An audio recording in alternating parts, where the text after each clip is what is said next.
ரூ. 5000, அப்புறம் மந்த்லி வந்து ஒரு ₹1000 இன்க்ரீஸ் பண்ணிக்கிறாங்க. ஸோ 5 இயர்ஸில் அவங்க போட்ட இன்வெஸ்ட்மெண்ட் வந்து பார்த்தீங்கன்னா 4.2 lakhs. அதோடைய வேல்யூ வந்து பார்த்தீங்கன்னா at the rate of 13% வந்து இது நீங்கள் எப்படி 13%ன்றதை சொல்லிக்கிட்டே வரீங்க. இப்போ நீங்கள் உங்கள் ரீலில் ஃபுல்லாக காட்டுறதே பார்த்தீங்கன்னா பெஸ்ட் கேஸ் சினாரியோ மட்டுமே காட்டுறீங்க. எங்களுக்கு ஏன் வேர்ஸ்ட் கேஸ் சினாரியோ காட்ட மாட்டீங்க?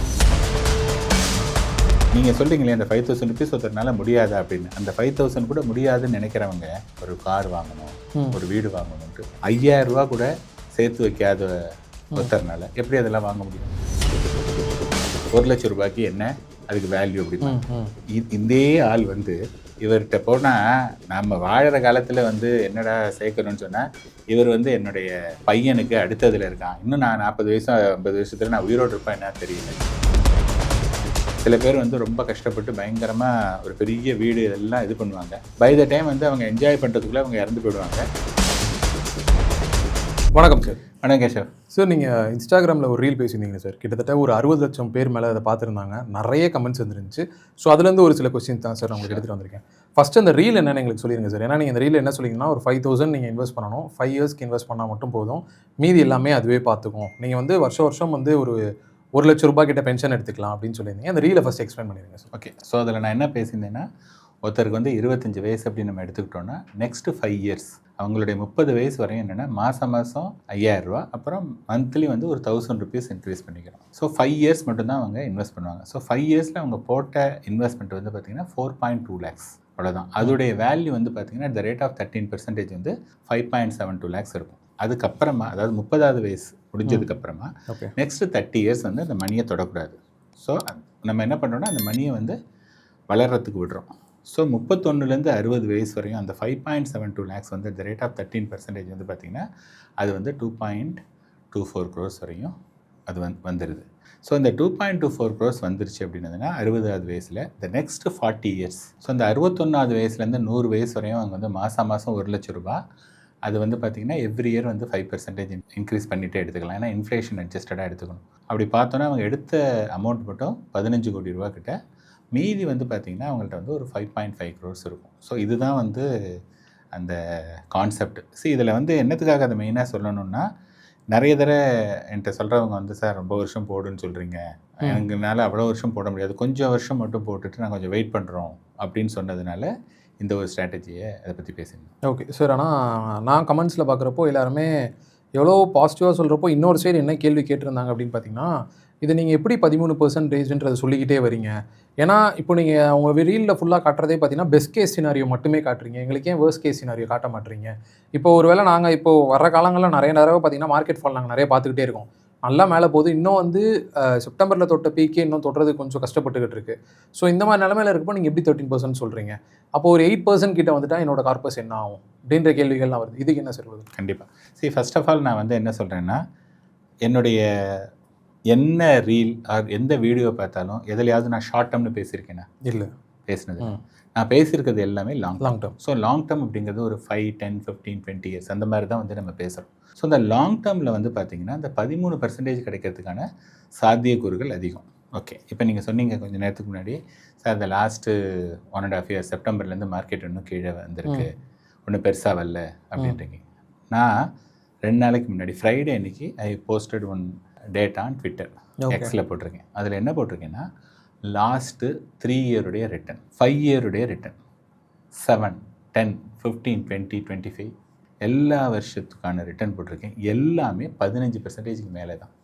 சில இதில் வந்து 14% அந்த மாதிரி வந்திருக்கு. ஸோ ஆவரேஜ் வந்து பார்த்திங்க அப்படின்னா சில ஃபண்டு 1 or 2 ஃபண்டு வந்து 14 கிட்ட இருக்குது, 13க்கு மேலே தான் இருக்குது. 15 விட 1 or 2 ஃபண்ட்ஸ் இருக்குது. பட் நீங்கள் எல்லாத்தையும் ஆவரேஜ் பண்ணிங்க அப்படின்னா அதில் ஒரு 15 ஃபண்டு இருந்ததுன்னா 15 ஆவரேஜ் பார்த்திங்கன்னா மோஸ்ட் ஆஃப் த டைம் 15%க்கு மேலே இருக்குது. ஸோ நான் வந்து உங்களுக்கு வந்து பெஸ்ட்டு சினாரியோவே நான் சொல்லலை. பெஸ்ட்டு சினாரியோ சொல்கிறதுக்கு வந்து ரொம்ப ரொம்ப ஈஸி.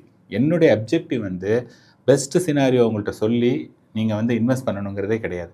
எந்த விஷயம் ஒஸ்ட்டு என்ன நடக்கும், அந்த ஒஸ்ட்டு நடந்தாலே நீங்கள் எவ்வளோ தூரம் ப்ரொடெக்டாக இருப்பீங்க, அதுதான் வந்து என்னுடைய தாட் ப்ராசஸ். ஸோ இந்த 13%ங்கிறது வந்து நான் 15% ரிட்டர்ன் கொடுத்த காலத்தில் அல்லது ஈவன் இப்போ செக் பண்ணுற ரிட்டர்னில் கூட 13%க்கு மேலே இருக்கிறதுனால நீங்கள் 13% கன்சர்வேட்டிவாக எதிர்பார்க்கலாம் அப்படின்னு சொல்கிறோம். ஸோ 13%ங்கிறது இப்போ நீங்கள் பார்த்தீங்கன்னா இந்த லாஸ்ட்டு 18 மந்த்ஸாக ரிட்டர்ன் இல்லை. ஸோ எப்பப்பெல்லாம் இந்த மாதிரி இருக்கோ, மார்க்கெட் கீழே வந்திருக்கோ, நீங்கள் you go and check the history. இந்த மாதிரி 1 இயர் 1.5 வருஷம் ரிட்டர்ன் கொடுக்கலன்னா அது சப்சிக்வெண்ட் நெக்ஸ்ட் 2-3 இயர்ஸ் வந்து பார்த்திங்கன்னா அதுக்கும் சேர்த்து காம்பன்சேட் பண்ணி கொடுத்துரும். ஸோ இன்றைக்கி வந்து பார்த்தோன்னா மார்க்கெட் கீழே இருக்கும்போது மேலே போகும்னு சொன்னால் யாருமே நம்ப மாட்டாங்க. பட் நெக்ஸ்ட் 1 to 1.5 இயர்ஸ், போன 1.5 இயர்ஸில் என்ன ரிட்டர்ன் கொடுக்கல அதையும் காம்பன்சேட் பண்ணுறதுக்கான சான்சஸ் நிறையவே இருக்குது. ஓகே சார், இப்போது இந்த ரீல் பார்க்குற நிறைய பேர் கேட்குற ஒரு விஷயம் என்னன்னா, இப்போ 5,000 இன்வெஸ்ட்மெண்ட் அப்படின்னு நீங்கள் சொல்லியிருக்கீங்களா சார், இதை எத்தனை பேரால் ரியலிஸ்டிக்காக பண்ண முடியும்? அதாவது இது யார் யார் ஃபாலோ பண்ண வேண்டிய ஒரு இன்வெஸ்ட்மெண்ட் ஸ்ட்ராட்டஜி சார்?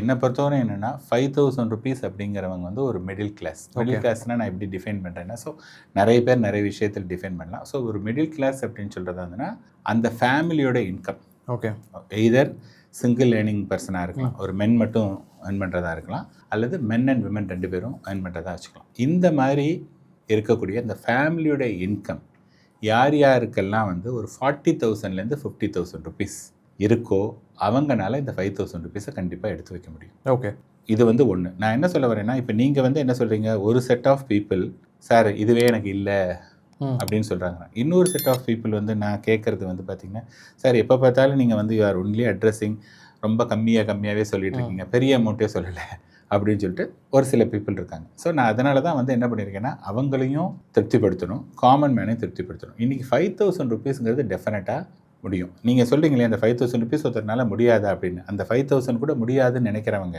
அவங்கள்ட்ட கேட்டு பாருங்கள் யார் யாரெல்லாம் முடியும்னா, அவங்களுக்கு என்ன ஆசைன்னு கேளுங்க. ஒரு கார் வாங்கணும், ஒரு வீடு வாங்கணுன்ட்டு சொல்லுவாங்களா மாட்டாங்களே? சொல்லுவாங்க. 5,000 ரூபா கூட சேர்த்து வைக்காத ஒருத்தர்னால எப்படி அதெல்லாம் வாங்க முடியும்? ஸோ பாயிண்ட் வந்து என்ன அப்படின்னதுன்னா, இன்றைய காலகட்டத்தில் ஒரு 5,000 ருபீஸ் சேமிக்கிறது அப்படிங்கிறது வந்து ரொம்ப ரொம்ப அவசியமான ஒரு விஷயம். அதுக்கு வந்து அந்த இண்டிவிஜுவல் தான் வந்து அதுக்கு வழி கண்டுபிடிக்கணும். நான் முன்னாடியே வேறு சில இதில் நம்ம பேசியிருக்கோம். இன்றைக்கி நிறைய வந்து உங்களுக்கு பார்ட் டைம் ஜாப்ஸ் நிறைய இருக்குது. முன்ன மாதிரி கிடையாது, ஒரு ஜாப்னால் அதுக்கு தான் போகணும் அப்படின்னு சொல்லிட்டு. ஸோ அந்த மாதிரி உங்களுக்கு நார்மலாக ஏர்னிங் பொட்டென்ஷியல் இல்லைன்னா நீங்கள் வந்து எக்ஸ்ட்ரா 2-3 ஹவர்ஸ் ஒர்க்கு பண்ணி அந்த 5,000 ருபீஸை நீங்கள் தான் கொண்டு வரணும். ஓகே சார், இப்போ இந்த வீடியோவில் சொல்லியிருந்தீங்கன்னா நீங்கள் 5,000 வந்து நீங்கள் 5 இயர்ஸ்க்கு வந்து இன்வெஸ்ட் பண்ணுங்கள், வருஷம் வந்து ஒரு 10% இன்க்ரீஸ் பண்ணுங்க அப்படின்னு சொல்லியிருந்தீங்க. இப்போ அந்த வருஷம் அந்த 10% விஷயம் இருக்குல்ல சார், அது என்னால் இன்க்ரீஸ் பண்ண முடியல. பட் ஆனால் நான் 5,000 5 இயர்ஸ் இன்வெஸ்ட் பண்ணுறேன் அப்படின்னா என்னோட இன்வெஸ்ட்மெண்ட் கார்பஸில் என்ன சேஞ்ச் வரும்? இப்போ நம்ம அதில் என்ன பார்த்தோன்னா 4.2 lakhs போட்டிருந்தோம். அதில் வந்து பார்த்திங்கன்னா நமக்கு வந்து 5.72 lakhsன்னு சொன்னோம். நீங்கள் வந்து 1000 ரூபா இன்க்ரீஸ் பண்ணலைன்னு வச்சுங்க, அப்போ எவ்வளோ பண்ணியிருப்பீங்க? 4.2க்கு பதிலாக நீங்கள் உங்களோட இன்வெஸ்ட்மெண்ட் வந்து 3 lakhs இருந்துடும். ஸோ விச் மீன்ஸ் என்ன அப்படின்னு பார்த்தீங்கன்னா கிட்டத்தட்ட ஒரு 40% கம்மியாக இருக்குது. அப்போ அந்த 5.72ல் வந்து ஒரு 40% கம்மி அப்படின்னு பார்த்தீங்கன்னா கிட்டத்தட்ட இப்போ 4 லட்ச ரூபா உங்களுக்கு வந்திருக்கும். இப்போ 4 லட்ச ரூபா வந்த இடத்துல இங்கே 2.25 crores வராது. சப்போஸ் அவர் பண்ணலை அப்படின்னு சொன்னதுன்னா அங்கே 2.2 crores வராது. ப்ராபப்ளி அங்கே வந்து ஒரு 1.6 crore 1.7 crore இருக்கும். அப்போ வந்து 1 லட்ச ரூபாய்க்கு பதிலாக அவர் வந்து ஒரு 80,000 ருபீஸ் 75,000 ருபீஸ் எடுத்துக்கணும். ஓகே, இப்போ நீங்கள் இன்ஃப்ளேஷன் அட்ஜஸ்டடாக வந்து வர்ற கார்பஸ்லேருந்து எங்கள் பென்ஷன் அமௌண்ட் சொல்கிறீங்கல்ல 5% இன்க்ரீஸ் பண்ணிக்கலான்னு, இப்போ எங்களுக்கு வந்த அமௌண்ட் இருக்குல்ல அது இன்ஃப்ளேஷன் அட்ஜஸ்டடாக பார்க்குறப்போ அந்த டைமில் எங்களுக்கு எவ்வளோவா இருக்கும் அப்படின்ற மாதிரி இல்லை. இந்த பாயிண்ட் வந்து பார்த்தீங்கன்னா அது இன்ஃப்ளேஷன் அட்ஜஸ்டட். அதனால தான் நான் வந்து பெரிய அமௌண்ட்டே சொல்கிறேன். இப்போ நீங்கள் வந்து நான் என்ன சொல்கிறேன், மோஸ்ட் ஆஃப் த வீடியோஸில் 1 லட்ச ரூபான்னு சொல்கிறேன். இன்றைக்கி 1 லட்ச ரூபா எத்தனை பேர்னால பேசிவாக ஏர்ன் பண்ண முடியும்? கம்மி பண்ண முடியாது. ஸோ நான் என்ன சொல்கிறேன்னா இந்த 1 லட்ச ரூபாயே பெருசு. இப்போ நம்ம வந்து என்னென்னா இந்த என்டையர் இதில் வந்து ஒரு நம்பர் ஒன்று சொல்கிறாங்க, அது ஓரளவுக்கு பாசிபிளாக இருக்குது, அதுன்னா ஓகே. ஸோ எது ஒன்று சொன்னாலும் அது வந்து கேள்வி கேட்குறது. உடனே இப்போ என்னென்ன கொஷின்லாம் நானும் பார்க்குறேன். இதில் முதல்ல ஒருத்தர் என்ன சொல்லுவார்னு வச்சுக்கோங்களேன், உடனே வந்து 1 லட்ச ரூபாய்க்கு என்ன அதுக்கு வேல்யூ அப்படின்னா, இதே ஆள் வந்து இத்தனை வருஷமாக அவங்க அப்பா அவங்க தாத்தா எல்லாரும் இன்சூரன்ஸில் போட்டுட்டு இருந்தாங்க. இன்சூரன்ஸில் என்ன சொல்லுவாங்கன்னா ஒரே அமௌண்ட்டை தான் சொல்லுவாங்க. ஆனாவது 1 லட்சம், அப்புறம் 1,05,000, 1,11,000ன்னு இன்ஃப்ளேஷனுக்கு ஏற்ற மாதிரி நான் இன்க்ரீஸ் பண்ணிகிட்டே வரேன். அவங்க என்ன சொல்லுவாங்கன்னா, நீங்கள் வந்து பணத்தை போடுங்க, ஒரு 20 வருஷம் 25 வருஷம் மாதம் அல்லது வருஷம் ஒரு அமௌண்ட் எடுத்துகிட்டு வராங்கன்னா ரொம்ப சந்தோஷமாக இருந்தாங்க. அப்போல்லாம் அதுக்கு என்ன வேல்யூ என்னென்னு கேட்டதே கிடையாது. இப்போ நான் ஒரு பெரிய அமௌண்ட் சொன்ன உடனே என்னென்னா உடனே என்ன வேல்யூவேஷன்றது, இது எல்லாரும் கேட்கக்கூடிய ஒரு விஷயம். அடுத்தது உடனே வந்து என்ன சொல்லுவாங்கன்னா, இவர்கிட்ட போனால் நம்ம வாழற காலத்தில் வந்து என்னடா சேர்க்கணும்னு சொன்னால், இவர் வந்து என்னுடைய பையனுக்கு அடுத்ததில் இருக்கான், இன்னும் நான் 40 வயசு 50 வருஷத்தில் நான் உயிரோடு இருப்பேன் என்ன தெரியல.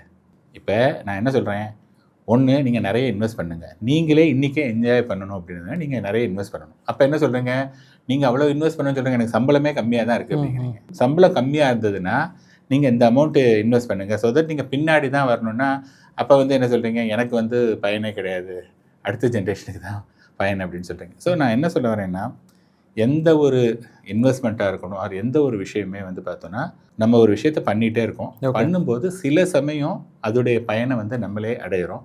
சில பயனை வந்து பார்த்தோன்னா அடுத்த ஜென்ரேஷன் தான் அடையிறோம். இப்போ நீங்கள் பார்த்தீங்கன்னா, சில பேர் வந்து ரொம்ப கஷ்டப்பட்டு பயங்கரமாக ஒரு பெரிய வீடு எல்லாம் இது பண்ணுவாங்க. பை த டைம் வந்து அவங்க என்ஜாய் பண்ணுறதுக்குள்ளே அவங்க இறந்து போயிடுவாங்க. நாளைக்கு அவங்க பையனோ பேரனோ தான் அதை என்ஜாய் பண்ணுவாங்க. கரெக்டாக? கரெக்ட். ஸோ அதே மாதிரி ஒரு மரம் இருக்குது. சில மரம் வந்து உடனே நம்ம காலகட்டத்திலேயே பலன் கொடுக்கும். சில இதெல்லாம் வந்து பார்த்திங்கன்னா அது வளர்ந்து அதுக்கு பெனிஃபிட் கிடைக்கிறதுக்கு வந்து 25-30 வருஷம் இருக்கும். ஆனால் நம்மளுடைய அப்பாவோ தாத்தாவோ இது என் பையனுக்கு வரட்டும் அப்படின்னு அவங்க நினச்சாதான் நம்ம அதில் வந்து இன்றைக்கி என்ஜாய் பண்ண முடியுது. அந்த மாதிரி தான் பண்ண முடியுமே ஒழிய இந்த இவங்க சொல்கிற மாதிரி நானே என்ஜாய் பண்ணணும், நீங்களே என்ஜாய் பண்ணால் அதிகமாக இன்வெஸ்ட் பண்ணணும். அவ்வளோதான். சிம்பிள். ஓகே சார், ரொம்ப நன்றி சார். நன்றி.